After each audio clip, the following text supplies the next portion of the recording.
Hello friends, welcome to Praveen study point. दोस्तों, आज की इस वीडियो में हम क्लास 8 एनसीईआरटी हिस्ट्री के चैप्टर्स के बारे में जानेंगे और हम ये देखेंगे कि इस क्लास 8 एनसीईआरटी हिस्ट्री में हम हिस्ट्री के किस पार्ट को पढ़ेंगे।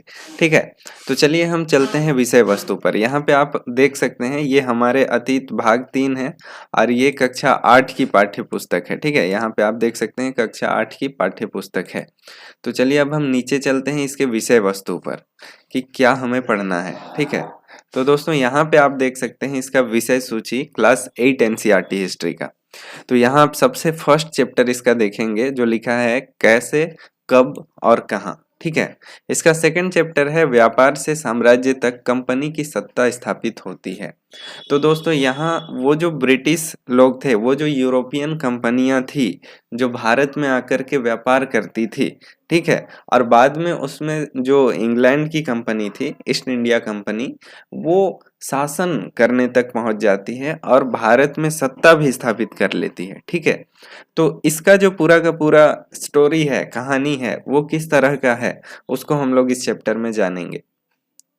फिर उसके बाद क्या होता है, कई तरह के परिवर्तन आते हैं जब भारत जो है उपनिवेश बन जाता है इंग्लैंड का कुछ हद तक। तो फिर यहाँ पे सामाजिक आर्थिक हर तरह के परिवर्तन आने शुरू हो जाते हैं और उसी संदर्भ में हम चैप्टर नंबर 3 पढ़ते हैं, ग्रामीण क्षेत्र पर शासन चलाना। ठीक है, चैप्टर नंबर 4 भी उसी संदर्भ में पढ़ते हैं, आदिवासी, दीकू और एक स्वर्ण युग की कल्पना। ठीक है, उसके बाद चीजें बहुत बदल जाती है और ब्रिटिश जो लोग थे यहाँ पे शासन सत्ता चलाते थे, उनका अत्याचार बढ़ने लगता है।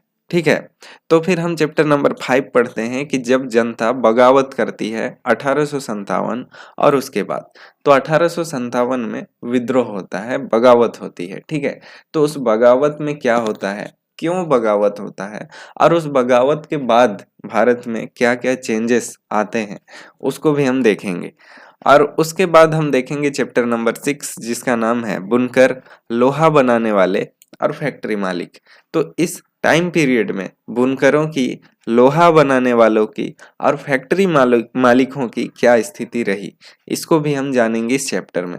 नेक्स्ट दोस्त, तो चैप्टर नंबर 7 में हम जानेंगे देसी जनता को सभ्य बनाना, राष्ट्र को शिक्षित करना।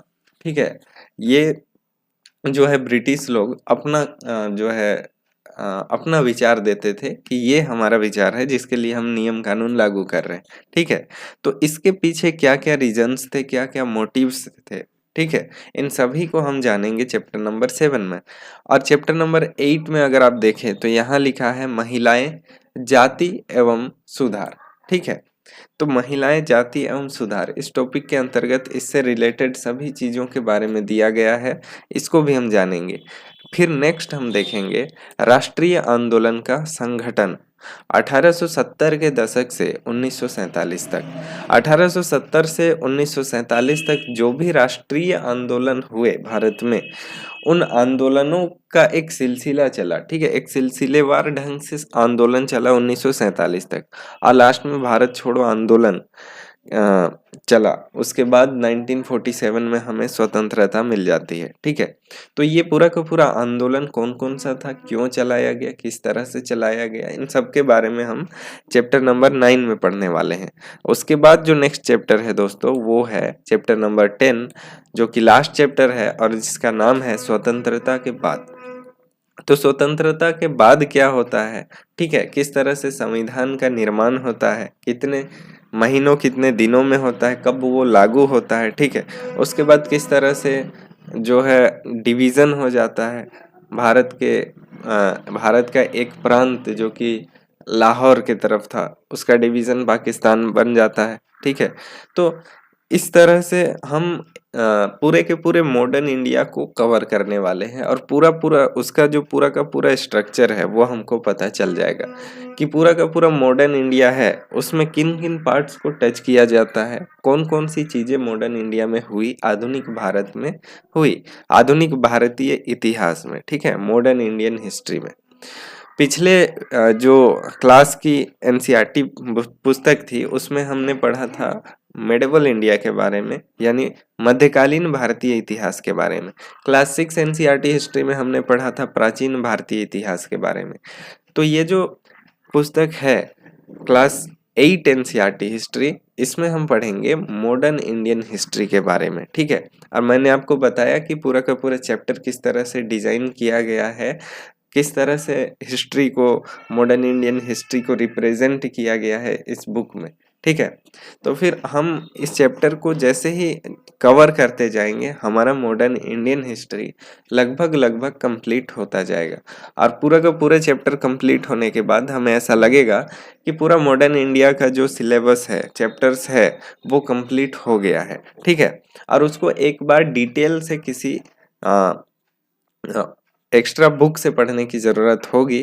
अब बाकी पूरा का पूरा स्ट्रक्चर आपको यहीं एनसीईआरटी बुक से मालूम चल जाएगा, ठीक है। तो दोस्तों चलिए आज के वीडियो को हम इतना ही रखते हैं। हम इस 8 क्लास एनसीईआरटी हिस्ट्री का एक वीडियो सीरीज लेकर के आ रहे हैं, जैसा हमने क्लास 6 और 7 का लेकर के आया था। आप इस वीडियो सीरीज को पूरा देखिएगा। इसमें हम क्लास 1 से चैप्टर नंबर 1 कब, कहाँ और कैसे से लेकर चैप्टर नंबर 10 स्वतंत्रता के बाद तक पूरा का पूरा चैप्टर्स को रीड करेंगे। जहाँ पे हार्ड वर्ड्स आपको लगेगा कि ये हार्ड वर्ड्स है, उसका मीनिंग भी बताएंगे। और साथ में जो पैराग्राफ होगा उसका जो मीनिंग निकल करके आएगा उसको भी हम समझते हुए चलेंगे। तो कुल मिलाकर हमारा जो क्लास 8 का बुक है एनसीईआरटी हिस्ट्री का, वो कंप्लीट होने वाला है। तो दोस्तों आप बिना स्किप किए हुए हमारा पूरा का पूरा वीडियो देखिए, ताकि आपको क्लास 8 एनसीईआरटी हिस्ट्री यानी मॉडर्न इंडियन हिस्ट्री का पूरा स्ट्रक्चर समझ में आ जाए, ठीक है।